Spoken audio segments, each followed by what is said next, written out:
Good morning, students. Today we are going to see about civics lesson 2, central government. In this lesson I am going to teach about power of president and vice president and Prime Minister of India and also Council of Ministers and Lok Sabha and Rajya Sabha and also the Supreme Court. Introduction. The central government is the supreme government in our country. The headquarters of central government is at New Delhi. Our constitution provides for a democratic form of government. The central government consists of 3 organs. They are Union Executive, Legislature and Judiciary. Who are all called as Union Executive? Consist of President of India, Vice President, Prime Minister and Council of Ministers. The legislature is known as the Parliament. It consists of 2 houses. They are Rajya Sabha and Lok Sabha, upper house and lower house. Union Judiciary consists of Supreme Court of India. Next we will discuss about the President of India. The President of India is the nominal executive of our country. The Chief Executive of Indian Union also our President of India. He is also considered as the first citizen of India.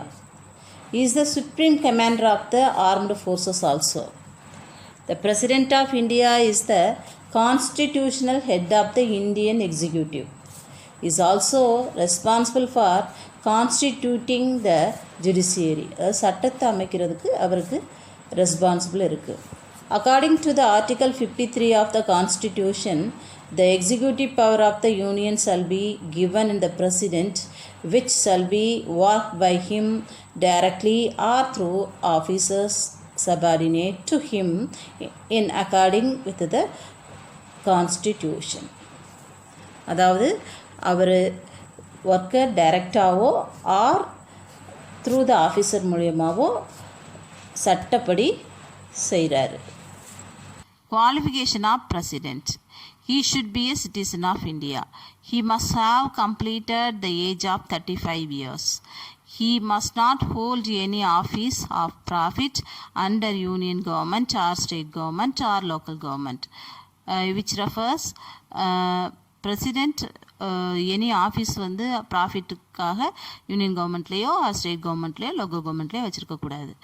And he should have a member of Lok Sabha and his name should be proposed by at least 10 electors and another 10 electors of electoral college which elects the president. The president cannot be member of parliament or state legislature. Already if he is a member of any legislature, his seat will be vacated on the date of he or she assume the office of president. அதாவது அவர் ஏற்கனவே state லெஜிஸ்லேச்சரில் மெம்பராக இருந்தார்னா அவருடைய சீட்டு வெக்கேட்டடாக அறிவிக்கப்படும் எப்போ அவர் இன்சார்ஜை எடுத்துக்கிறாரோ அந்த டைமில். How was our President of India elected? The President of India is elected by an electoral college, which refers நம்மளுடைய எம்எல்ஏ எம்பிஸ் தான் அவரை எலெக்ட் பண்ணுறாங்க. In according with the system of proportional representation by means of single transferable vote, which refers one person can give only one vote. The electoral college consists of elected members of both houses of parliament, which means the both houses refers Lok Sabha and Rajya Sabha. Power of the president. He has lot of powers. They are executive powers, legislative powers, financial power, judicial power, military power, diplomatic power, emergency power. Now we will discuss about executive power of President. He has to make many appointments to key officers to run the administration. He appoints the Prime Minister of India and Council of Ministers and distributing portfolios to them. Portfolios here refers duties of ministers. And also he appoints the Governor of State, Chief Justice, other judges of Supreme Court and High Court, and Attorney General and Auditor General, and also Chief Election Commissioner and Chief Election Commissioner the Chairman and other member of Union Public Service Commission, and he also appoints a commission to investigate into the condition of SCs, STs and other backward classes, which refers and the caste wise investigationக்காக கமிஷனை இவர் அமைக்கிறார். Now we will move to legislative power of President. President inaugurate the first session of Parliament by addressing it after the general election. And also every year the first session of Parliament address given by only the President. And this address is also very, very essential. And the President summons Parliament at least twice in a year. Here the summon refers call. All bills passed by the Parliament, but only after getting the accept of President, it become a law of act. Money bill cannot introduce in the Parliament without his assent. President can terminate the session of both or any of the houses of Parliament. He can even dissolve the Lok Sabha before the expiry date of the term of House. He nominates 12 persons who are eminent. Eminent here refers famous. Famous in literature, science, sports, art and social services to the Rajya Sabha. He can also nominate 2 persons belonging to Anglo-Indian community to the Lok Sabha. Next we will move to financial power of President. Money bill can be introduced in the Parliament only with his earlier recommendation.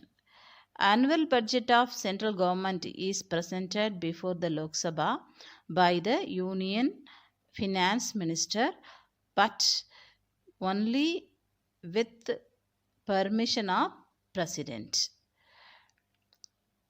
அப்படின்னா என்ன அர்த்தம் அப்படின்னா annual budget submit பண்ணுவாங்க லோக்சபாவில். அது யார் submit பண்ணுவா அப்படின்னா union finance minister.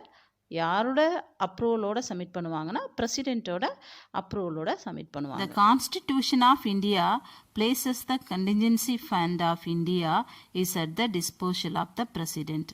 Here the contingency refers emergency fund. So he can make advances out of the contingency fund of India to meet any unexpected expenditure. இவரால் அன்எக்ஸ்பெக்டட் ஏற்படக்கூடிய செலவுகளுக்காக இந்த emergency ஃபண்டை செலவழிக்க முடியும். And he constitute, here the constitute refers give legal. He give legal a finance commission after every 5 years to recommend the distribution of revenue between center and also the state. Next we will discuss about judicial power of President. Article 72 dealt with on the President of power. He can give, forgive and cancel and postpone cancellation of punishment or to commit the sentences of any person convicted of an offence. Here the convicted refers declared to be guilty of a criminal. And also the President is not answerable to any court of law for exercise of his power. Here the exercise refers work. Next we will move to military power of President. The supreme command of the defense force of Union shall be power in the president, and the exercise refers work thereof shall be regulated by the law. The president is thus declared to be the supreme commander of defense forces, which refers military forces of the country. So, in this exercise of this power, the president can declare war against a country and make peace. Next, we will discuss about diplomatic power of president. The president appoints the Indian diplomats to the other country. The diplomats here refers an official representative and receive foreign diplomats post to India. The ambassador designate, ambassador here refers diplomat, which refers representative. Become an ambassador after calling the president.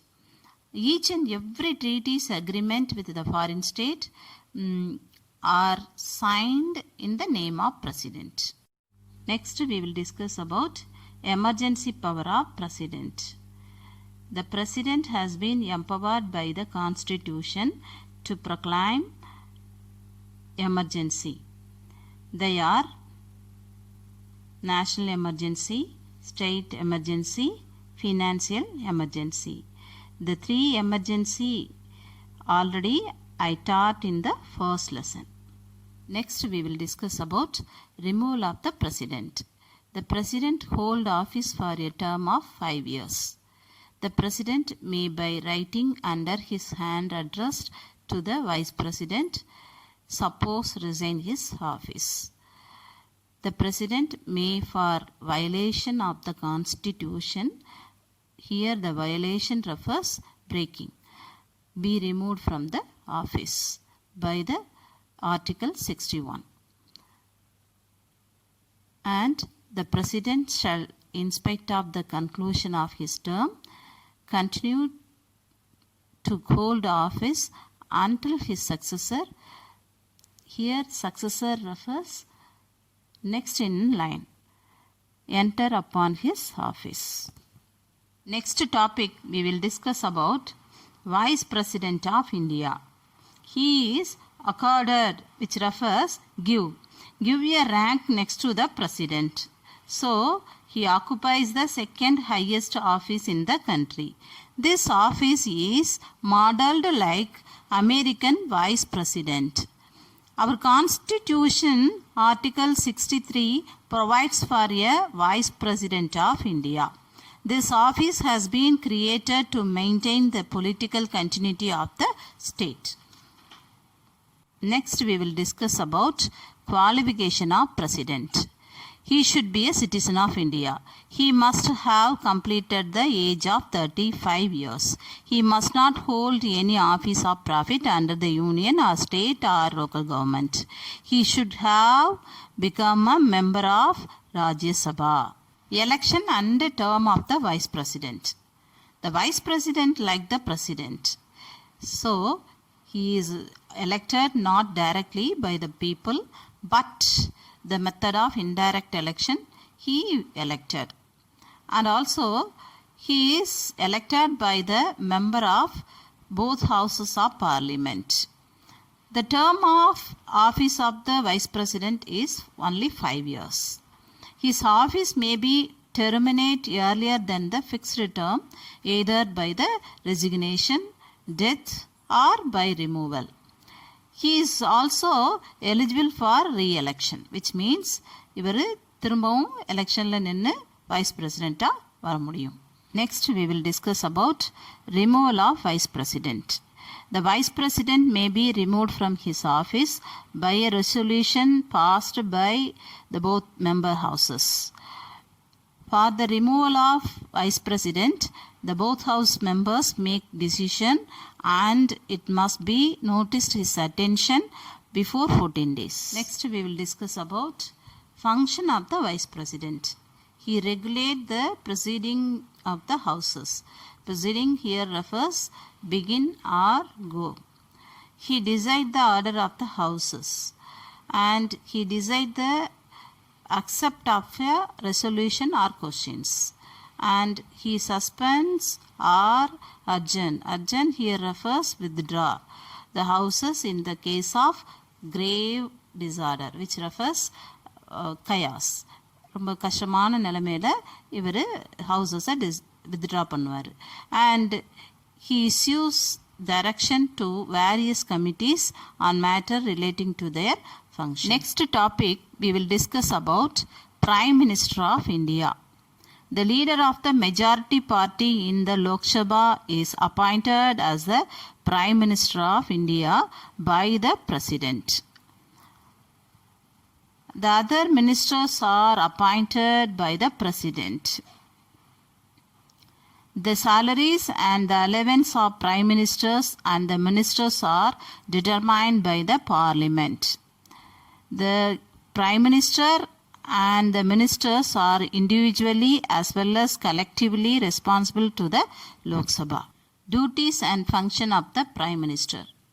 The Prime Minister decides the rank of his ministers and distribute various departments. The Prime Minister acts as the link between the President and the Council of Ministers.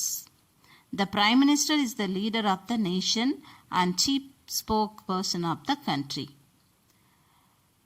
The Prime Minister decides the dates and agenda of the cabinet meeting. The Prime Minister is the head of the cabinet and other ministers are his colleagues. The Prime Minister informally consults 2 or 3 of his senior colleagues when he does not convene a cabinet meeting. The Prime Minister supervises the work of various ministers.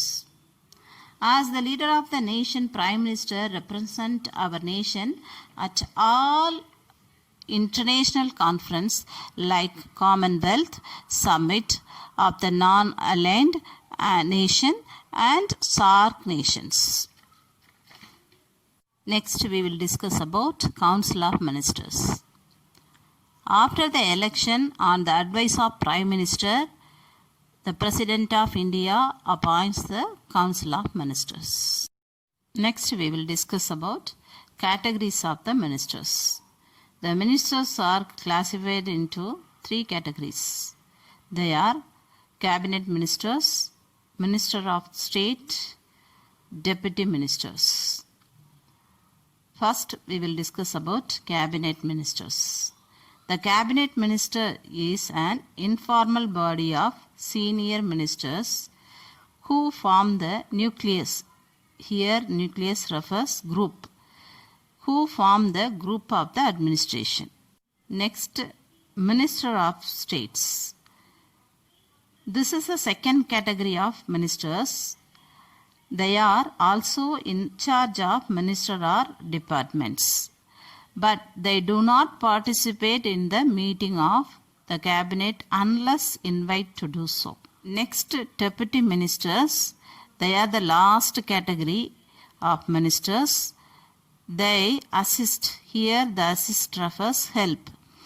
They help either the ministers of cabinet or state. Okay, thank you students.